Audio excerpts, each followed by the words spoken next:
specific questions might you have now? Uh, where were you when you heard about Pearl Harbor? Oh, well, that was Sunday, December 7th, and my mother and father and I were sitting down to eat a Sunday dinner after they had returned from church, and the phone rang, so I said to my folks, well, I'll get the phone. And when I answered the phone, Dean Baker was on the phone, and he was telling me about Pearl Harbor. Well, to be honest, I knew that Pearl Harbor was somewhere in the Pacific, but I wasn't very sure where. Anyway, he said, well, aren't you listening to the telephone? I was by my brother in Mayville, by Norbert Corman.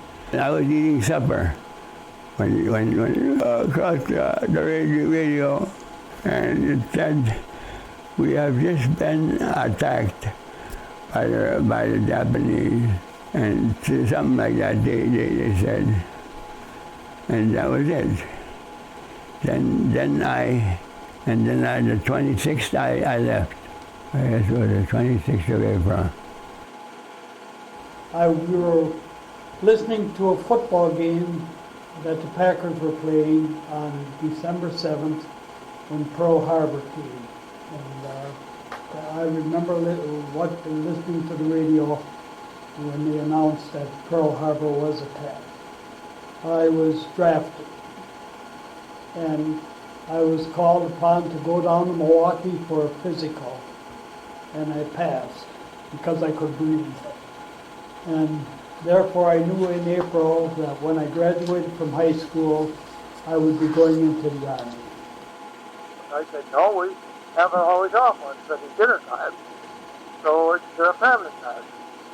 And I went back to the table and said to my folks, well, I feel different about being inducted into the Army now. And of course they said, well, why? Because I had really been, like our major senator, an isolationist in my thinking. I didn't feel that the U.S. should be involved in foreign conflicts.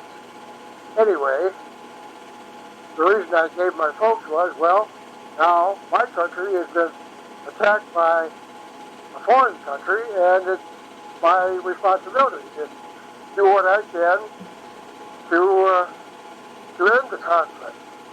So I went into the service with that attitude in mind, that I would like the war to be over as soon as I possibly could, but when my country needed me, it was okay to call me up, and I think that was the overwhelming attitude of most of the men in the service.